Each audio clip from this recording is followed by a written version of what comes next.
मुझे अच्छे से याद है, शुरुआती दिनों में क्या होता था, फंड ट्रांसफर नहीं होता था जैसे खटाक से आपके अकाउंट में 7 तारीख को पैसा आ जाता है। उन दिनों क्या होता था, कंपनी डिमांड ड्राफ्ट बनवाती थी। जी हाँ, हम डिमांड ड्राफ्ट के जमाने के आदमी हैं। चेक इसलिए नहीं भेजती थी, लोगों को चेक पे यकीन नहीं होता था। डीडी बन के आता था 500 रुपए का भी, तो डीडी बन के आता था, डाक से लेट हो गया, बैंक में डाला, थोड़ा पैसा आने में देर हो गया, तो वो 5-7-10 दिन भी मैनेज करना मुश्किल हो जाते थे, पैसे नहीं होते थे। लेकिन आज स्थिति ये है कि बैंक में इतना पैसा आता है कंपनी से कि वो 2-3 महीने में इतना इकट्ठा हो जाता है, बैंक वाले परेशान करना शुरू कर देते हैं कि सर इतना पैसा है, इसका ये कर लो, ऐसा कर लो, वैसा कर लो। और पिछले दिनों मैंने परेशान हो कि यार इतना पैसा आता है, इस पैसे का मैं करूं क्या।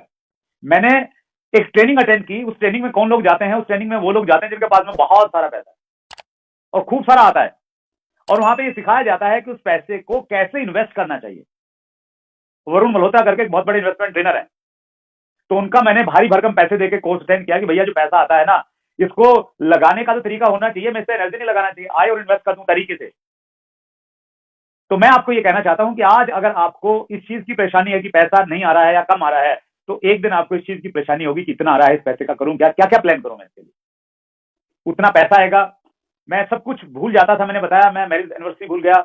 मुझे अच्छे से याद है, बच्चों को अपना जन्मदिन बहुत प्रिय रहता है। बच्चे चाहते हैं कि उनके पेरेंट्स उनके जन्मदिन पे रहें, क्योंकि स्कूल में दूसरे बच्चों के भी जन्मदिन मनते हैं। शुरुआती दिनों में मीटिंग दे दी, अब दे दी तो दे दी, तैयारी हो रही है। आप ये थोड़ा कह सकते हैं बच्चों को कि बेटा मेरी तो नहीं, मतलब डिस्ट्रीब्यूटर को ये थोड़ा कह सकते हैं कि जी बच्चे का जन्मदिन आ गया, मैंने ध्यान नहीं दिया था तो मीटिंग कैंसिल। तो मीटिंग में तो जाना ही है। तो मैंने बच्चों को बड़े प्यार से क्या समझाता था मैं, जैसे तन्वी का बर्थडे रहता था 15 अक्टूबर का, तो मेरी 13 तारीख को जाना है तो मैं 12 तारीख को इसका जन्मदिन मना देता था। मैंने कहा बेटा हम थोड़ा अलग मनाएंगे, 15 तारीख को देखो तुम्हें एक डिश मिलेगी, छोटा गिफ्ट मिलेगा, 12 को मनाएंगे तो 12 को मैं तुम्हारे लिए 4 गिफ्ट लेके आऊंगा, तो बताओ 12 को मनवाएं या 15 को मनाएं। वो बोलती नहीं पापा 12 को मनाएंगे। मैंने कहा चलो ठीक है 12 को मनाएंगे, तो 12 को उसका जन्मदिन मना के मैं चला जाता था। तो इस प्रकार के बहुत सारे जो मौके रहते हैं हमारे, वो बहुत सेक्रीफाइस मैंने किए। लेकिन आज स्थिति ये है, सबसे पहले मैं मैरिज एनिवर्सरी की डेट जो है वो बुक करता हूँ, लिखता हूँ उसमें, पूरे साल का कैलेंडर में बुक है। कुछ भी कोई बड़ा इवेंट है, आना जाना कुछ नहीं है, पहले मैरिज एनिवर्सरी 5 साल सेक्रीफाइस किया है। बच्चों के बर्थडे हैं तो सबसे पहले वो नोट किए जाते हैं, उसके बाद में मीटिंग सेमिनार जो होगा वो बाद में होगा। लेकिन आप ऐसा मत करना, आप अभी 10% के लेवल पे हो और आप ये डायमंड वाला स्टाइल बनाना शुरू कर दो कि पहले तो बच्चों के बर्थडे में कोई मीटिंग नहीं करनी है, शादी से एनिवर्सरी से 3 दिन पहले 3 दिन बाद नहीं करनी है। तो वो अभी मत करना, वो आपने तब करना है जब आप 5 साल मेहनत करके उस लेवल पे पहुंच जाओगे। और मैं बहुत इंजॉय कर रहा हूँ सर। न केवल मात्र देखिए आज से बिजनेस में जो आप डायमंड पर पहुंचेंगे, न केवल मात्र आपको बहुत सारा पैसा मिलेगा, अपितु बहुत सारे पैसे के साथ साथ में आप एक इस प्रकार की पर्सनैलिटी बन जाएंगे, इस प्रकार के आपके विचार हो जाएंगे कि आपको एक अलग तरह की खुशी महसूस होगी। लोगों के लिए कुछ करने का मन करेगा, सोसाइटी के आप काम आने के लिए कुछ ना कुछ करने का प्रयास करेंगे, आप लोगों की जिंदगी में कंट्रीब्यूट करेंगे, आपकी वजह से अगर किसी को लाभ हो जाए तो आप वो करना चाहेंगे। तो उस प्रकार की एक अलग तरह की सोच, अलग तरह की जो संतुष्टि वाले भाव है ना, फुलफिलमेंट जिसे हम लोग बोलते हैं, इनलाइटमेंट बोलते हैं इंग्लिश में, तो वो वाली फील आती है, उसको मैं एंजॉय कर रहा हूं आपसे बात करते करते। अब मुद्दे की बात मैं आपसे करता हूं, और मुद्दे की बात यह है कि एक व्यक्ति वो अगर आरसीएम का डायमंड बनना चाहता है, तो पहले तो आपको ये मालूम होना चाहिए कि डायमंड बनने के लिए कितना बिजनेस चाहिए। जी हाँ, 50 करोड़ का वॉल्यूम चाहिए, एक साल में इकट्ठा करके नहीं, एक महीने का। तो 50 करोड़ का वॉल्यूम आपको लगेगा कि जी 50 करोड़ तो बहुत ज्यादा है, कैसे करेंगे। तो आप ये मान लीजिए कि 50 करोड़ हो सकता है, क्योंकि आरसीएम बिजनेस में 3 डायमंड है और एक स्टार डायमंड है, उन्होंने किया तो आपका भी हो जाएगा। तो हो सकता है। कैसे होगा, मैंने क्या किया 50 करोड़ महीने का धंधा करने के लिए, और ये बिजनेस बहुत आसान है। कॉपी कट मार्केटिंग की किताब है वर्क हेजेस की, उसमें वो लिखते हैं कि जिंदगी में कामयाब होना बिल्कुल कॉम्प्लिकेटेड नहीं है, बहुत आसान है। बस आपको ये करना है, जिस क्षेत्र में आप कामयाब होना चाहते हैं उस क्षेत्र के कामयाब लोगों को देखिए कि वो क्या करते हैं, जैसा वो करते हैं हूबहू आप वैसा कीजिए, उनको कॉपी करना शुरू कर दीजिए। जैसे वो कपड़े पहनते हैं वैसा कपड़ा पहनिए, जैसे वो बोलते हैं वैसा बोलिए, जिन लोगों में उठते बैठते हैं वैसे उठना बैठना शुरू कर दीजिए, जो किताबें पढ़ते हैं वैसी किताबें पढ़ना शुरू कर दीजिए। एज इट इज अगर आप उनको कॉपी करेंगे तो कुछ सालों के बाद आप बिल्कुल उनके मुकाम पे पहुंच जाएंगे। और डायरेक्ट सेलिंग की तो यही खूबी है, ये डुप्लीकेशन का बिजनेस है। जो आदमी जितना ज्यादा नकलची होगा ना, जितना ज्यादा नकलची होगा, कॉपी करने में मास्टर होगा, वो उतना जल्दी बिजनेस में कामयाब हो जाएगा। और कॉपी करने में थोड़ी सी कॉमन सेंस चाहिए। कई बार जिस आदमी की आप कॉपी कर रहे होते हैं तो उसकी अगर कुछ एक आध अगर वीकनेस है तो वो भी आप कॉपी कर लेते हैं, तो वो थोड़ा सा आपको थोड़ा सा कॉमन सेंस की आपको जरूरत पड़ेगी कहीं ना कहीं। तो राइट, मैंने क्या किया, कुछ पॉइंट्स मैं आपके साथ में शेयर करना चाहता हूं। पहला काम मैंने ये किया कि आरसीएम बिजनेस को अपनी टॉप प्रायोरिटी पे रखा। तो इसको पॉइंट को मैं दूंगा, पहला पॉइंट बोलूंगा टॉप प्रायोरिटी। आरसीएम बिजनेस में मैं आया, शुरुआत में सीरियस नहीं था, लेकिन जब से मैं सीरियस हुआ, मैंने अपने जीवन की सर्वोच्च प्राथमिकता आरसीएम को बना लिया। मैंने एग्जांपल दिए, बच्चों के बर्थडे के एनिवर्सरी का एग्जांपल दिया। मेरा केबल टीवी का बिजनेस था, केबल टीवी के बिजनेस के प्रति मैं बिल्कुल बेपरवाह हो गया। उसमें से जो पैसा आता था वो आना बंद हो गया, कंपटीशन हो गया, मतलब संभाला ही नहीं मैंने। विवाह, शादी, रिश्तेदारी सब नाराज हो गए। मैंने फुल्ली फोकस रह के आरसीएम बिजनेस में काम किया। मैं ऊपर वाले का हमेशा शुक्रिया अदा करता हूं कि आरसीएम बिजनेस में आने के बाद में मेरी एक होम मीटिंग भी कैंसिल नहीं हुई आज तक। वो इसलिए नहीं हुई क्योंकि मैंने आरसीएम बिजनेस को अपनी टॉप प्रायोरिटी पर रखा। और आप भी अगर बड़ी कामयाबी चाहते हैं तो आप टॉप प्रायोरिटी पे रखिए आरसीएम बिजनेस को, फोकस रह के काम कीजिए। मैं लोगों को देखता हूं, वो कहते हैं जी मुझे 5 साल हो गए, मुझे 7 साल हो गए। 7 साल हो गए हैं, 7 साल में उनकी बातें नहीं बदली, उनका तरीका नहीं बदला, उनके विचार नहीं बदले, उनका ढंग नहीं बदला, उन्होंने कुछ सीखा नहीं। 7 साल में वो 70 काम करके वापस लौट के आ जाते हैं। 7 साल काम करके वो इलेक्शन आते हैं तो 2 महीने इलेक्शन में गायब हो जाते हैं। फिर पड़ोस में किसी की शादी होती है तो 1 हफ्ते फिर गायब हो जाते हैं और कहते हैं जी कुछ हो नहीं रहा है। आपको फोकस रह के कंसिस्टेंसी के साथ में टॉप प्रायोरिटी पे रख के काम करना पड़ेगा। दूसरा काम जो मैंने किया वो मैंने आरसीएम बिजनेस को मैंने ज्वाइन किया। प्रोडक्ट हमारे पास में बहुत ज्यादा नहीं थे, सिस्टम समझ में आ गया था। मैंने बिल्कुल 100% एनर्जी आरसीएम बिजनेस पे लगाई। डायरेक्ट सेलिंग में प्रॉब्लम क्या होती है, जब आप काम करते हैं ना तो दूसरे लोग आपको अप्रोच करते हैं। जब उनको मालूम चल जाता है ना यार आरसीएम का बंदा है, इसकी टीम में 100 लोग हैं, 200 लोग हैं, तो वो आपके आएंगे, आपको धीरे से बोलेंगे, पहले तो आपसे बातचीत करेंगे कि आपके बारे में, आपसे मिलना है, आपके बारे में थोड़ा जानना है, प्लान के बारे में। और वो आपके पास आएंगे और चुपके से अपना प्लान दिखाएंगे और आपको बता देंगे कि आजा मेरी गाड़ी में बैठ जाए, इसमें बहुत कुछ पैसा है, ऐसा है, ये है, वो है, वो सारी चीजें। और हम कहीं ना कहीं उन चीजों के प्रति अट्रैक्ट हो जाते हैं, आकर्षित हो जाते हैं। और जैसे ही आप उन चीजों के प्रति अट्रैक्ट होंगे, आपका जो एनर्जी है, जो 100% लगा हुआ था, वो एनर्जी डाइवर्ट हो गया। अगर 10-20% उनको सुनने में, सोचने में, विचार करने में लग गया तो फिर आउटपुट तो आपका कमाएगा ही। तो मैंने क्या किया, मैंने कहीं पढ़ा कि जो वो जो तांगे में जो व्यक्ति घोड़ा जोतता है, तो वो अच्छी स्पीड लाने के लिए घोड़े के दोनों तरफ, दोनों नजरों के साइड में एक ब्लिंकर लगा देता है। तो जब वो ब्लिंकर उसके साइड में लगता है तो घोड़े को कुछ नहीं दिखता है, न उसको घास दिखती है, न घोड़ी दिखती है, उसको सिर्फ मंजिल दिखती है और वो मंजिल पे जल्दी पहुंच जाता है। कोई भी व्यक्ति मेरे पास में, पहली बात तो ये कि मेरी कमिटमेंट को देख के, मेरे पागलपन को देख के कोई व्यक्ति मेरे पास में आया नहीं कि वो प्लान दिखाने के लिए आए। और एकाध अगर कोई आ भी गया होगा तो मैंने बड़ी निम्रता के साथ में उसको नमस्ते किया। मैंने कहा भाई साहब आपकी कंपनी मान लिया, बहुत बढ़िया है, आपका प्लान बहुत बढ़िया है, आपके प्रोडक्ट मतलब जो है ना वो आसमान से आए हैं, इससे बढ़िया कुछ है नहीं, लेकिन मैं आरसीएम बिजनेस को लेकर कमिटेड हूं और मेरा कमिटमेंट है कि मैं जिंदगी भर आरसीएम करूंगा, इस कमिटमेंट के साथ में आया हूं, प्लीज मेरा कमिटमेंट मत तोड़िए। तो आदमी ने फिर मेरे से बातचीत नहीं की। और जब आप थोड़ा सा, आपके मन में कुछ लालच रहेगा, कुछ देख लूंगा, कर लूंगा, चलो सीख लूंगा, चलो एक आईडी तो लगा ही दूंगा, फिर कैसे कामयाबी? हमने सुना है ना, अगर आप 2 नाव में पैर रखेंगे तो डूबना तय है। तो यहां भी आप फोकस रह के काम कीजिए। देखिए आज हम डिजिटल युग में जी रहे हैं। डिजिटल युग में बहुत सारी कंपनियां हैं, बहुत सारे प्लान भी आपको दिखते हैं, कुछ लोग प्रोस्पेक्टिंग करेंगे, आपके पास में आएंगे।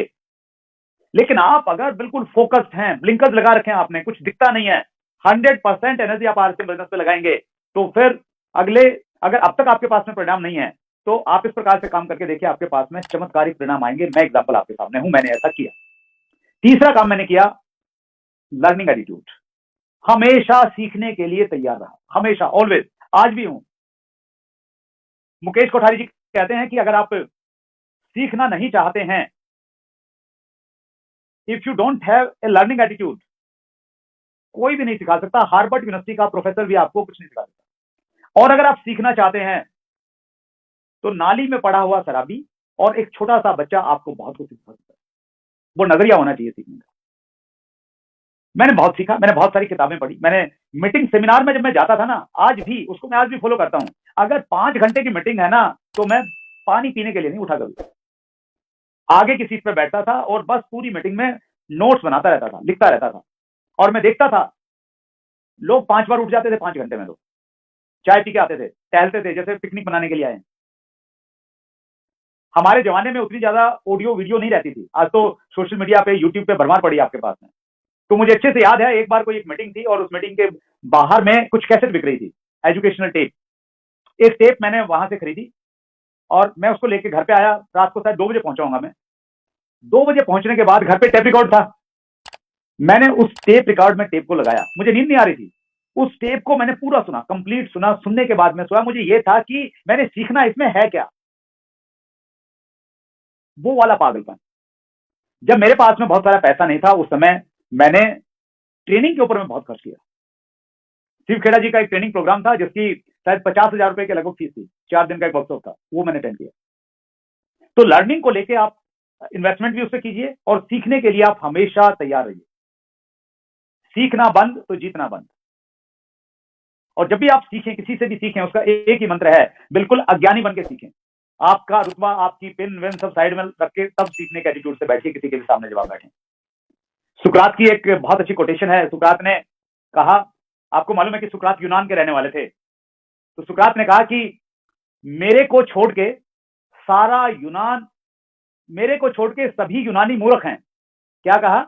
मेरे को छोड़ के सभी यूनानी मूर्ख हैं, क्योंकि केवल मैं ये जानता हूं कि मैं कुछ नहीं जानता। आपको भी ऐसा लगना चाहिए कि आपको कुछ नहीं आता, अज्ञानी हैं आप, तभी आप सीख पाएंगे। अदरवाइज तो आपकी ईगो सामने आ जाएगी, आपकी पिन सामने आ जाएगी, आपकी उम्र के स्पेस बाल सामने आ जाएंगे, आपका बैंक बैलेंस सामने आ जाएगा। सो लर्निंग एटीट्यूड रखिए, हर व्यक्ति से कुछ ना कुछ सीखिए। ये मैंने किया। चौथा काम मैंने क्या किया, मैंने अपने शहर से बाहर जाके बिजनेस किया, आउट ऑफ टाउन जिसे हम लोग बोलते हैं। सतीश पंडित जी ने इसके ऊपर में बहुत शानदार टेप बनाया है, आउट ऑफ टाउन ग्रुप। 2 तरीके से आप आउट ऑफ टाउन जाके काम कर सकते हैं। कई बार ये होगा कि आपकी टीम के लोग कहीं बाहर ज्वाइनिंग करवाएंगे, और जब आपको ज्वाइनिंग मिल जाए तो आप वहां पे जाके काम करना स्टार्ट कर दीजिए। जैसे मालदा टाउन में मैं चाहता नहीं था कि मेरा बिजनेस वहां पे जाए, लेकिन मेरा बिजनेस वहां पे चला गया, तो उस बिजनेस के पीछे पीछे में चला गया। एक तो ये तरीका है। अगर आप बड़ा बिजनेस करना चाहते हैं, देखिए आप अपने गांव में, अपनी ढानी में बड़ा बिजनेस नहीं कर पाएंगे, अपने शहर में बड़ा बिजनेस नहीं कर पाएंगे, आपको बीज बोने पड़ेंगे दूर दूर के एरिया में। और आज हम लोग डिजिटल युग में हैं, बहुत आसान है चीजों को मैनेज करना, हमारे जमाने में तो टफ रहता था। तो आप अपने बिजनेस को थोड़ा बाहर निकालिए। मैंने मालदा टाउन में आज से 20 साल पहले जो पौधा लगाया था, आज उसके कितने सारे फ्रूट्स हैं। मालदा टाउन शहर में अगर मैं स्टार एमराल्ड से ऊपर की बातचीत करूं तो शायद दर्जनों लोग होंगे। तो बीज लगाया था तो उसके फ्रूट हैं सर। कई बार ये होगा कि आपका बिजनेस जा नहीं रहा, जिस एरिया में आप चाह रहे हैं ना लेके जाना, वहां पे कोई ज्वाइनिंग नहीं आ रही है, तो आप चाह के वहां पे जाइए कि मैंने वहां पे बिजनेस करना। मैं ऐसे बहुत सारे एग्जांपल जानता हूं कि एक व्यक्ति ने ये कोशिश, वो ये चाहता था कि मेरा बिजनेस वहां पे हो, और वो सिंपली क्या गया, वहां पे जाके उसने रूम किराए पे ले लिया और वहां पे रहना स्टार्ट किया, लोगों से मिलना, प्रोस्पेक्टिंग करना स्टार्ट किया, और वहां उसका बिजनेस खड़ा हो गया। मैं अपना एक एग्जाम्पल देना चाहता हूं। मैं मालदा टाउन में मेरा बिजनेस गया, मैं नहीं चाहता था, लेकिन साउथ इंडिया में मैं बिजनेस करना चाहता था, क्योंकि साउथ इंडिया खाली पड़ा था जब मैंने वहां पे बिजनेस करने की शुरू की। तो मुझे कोई लिंक नहीं मिल रहा, कोई कॉन्टैक्ट नहीं मिल रहा। तो एक व्यक्ति थे जो हमारे साथ में केबल टीवी का जब हम लोग काम करते थे, वो तो केबल्स और एम्पलीफायर सप्लाई करते थे। तो मुझे मालूम चला कि उनकी ट्रांसफर हैदराबाद में हो गई है। उनका नाम था देवेंद्र अरोड़ा। तो मैंने देवेंद्र से बातचीत की, मैं वहां पे गया, और देवेंद्र का बिल्कुल इंटरेस्ट नहीं आते में काम करने में, लेकिन फिर भी मैं वहां पे गया, लगातार जाता रहा, और परिणाम ये रहा, उस समय किटें आती थी, मेरी 20 किट उधार में चली गई, वहां पे एक पैसा वापस नहीं आया, कुछ ज्वाइनिंग आई, और मतलब बहुत सारा पैसा खर्च हो गया। लेकिन फिर भी मैं ये चाहता था कि साउथ में मैंने बिजनेस करना है। और ऐसे करते करते एक कॉन्टैक्ट मिला मुझे गुड़गांव में, एक मीटिंग के बाद एक व्यक्ति मिला, और उसने कहा कि मैं तो बिजनेस आज से नहीं कर सकता। मैंने क्यों नहीं कर सकते? बोले जी मेरी तो ट्रांसफर हो रही है, अभी बेंगलोर जा रहा हूं मैं तो 10 दिन के बाद में। मैंने कहा बेंगलोर जा रहे हैं? बोले हाँ जी बेंगलोर जा रहा हूँ, वहां तो किसी को जानता ही नहीं मैं। मैंने कहा जी बस आपने अपना वहां का लोकल नंबर मुझे दे देना है, बाकी काम मैं करूंगा। तो मेरी इच्छा थी कि वहां पे बिजनेस जाए, और ऊपर वाले की कृपा से, अपलाइन की डायरेक्शन की वजह से आज बहुत बड़ा बिजनेस हम लोग साउथ इंडिया में कर रहे हैं। तो आप भी सिर्फ अपने घर में रह के बिजनेस करने का एटीट्यूड मत रखिए। आरसीएम बिजनेस पूरे देश में फैला हुआ है, तो आप बिजनेस को बाहर फैलाइएगा, तो उसके आपको मल्टीपल बेनिफिट्स होने वाले हैं। 5वां काम जो मैंने किया सर, वो किया, मैं हमेशा पॉजिटिव रहा, ऑलवेज पॉजिटिव, हर परिस्थिति में, हर हालात में, हर स्थिति में पॉजिटिव। ये गुण अगर हमारे अंदर में आ गया ना सर, हम लोग 21वीं सदी के हीरो बन जाएंगे। 2 ही गुण चाहिए 21वीं सदी के लिए, if you want to lead the century. पहला गुण, लोक व्यवहार में निपुणता, ह्यूमन बिहेवियर के मास्टर होने चाहिए। लोग किस चीज से खुश होते हैं, नाराज होते हैं, वो हो आपका आइडिया। और दूसरा, हर परिस्थिति में पॉजिटिव रहना। सुनामी अगर आ गई तो ये देख के नहीं रोना क्या खत्म हो गया, ये देख के खुश रहना कि क्या बच गया। एक्सीडेंट हो गया और एक पैर टूट गया तो रोना नहीं कि एक टूट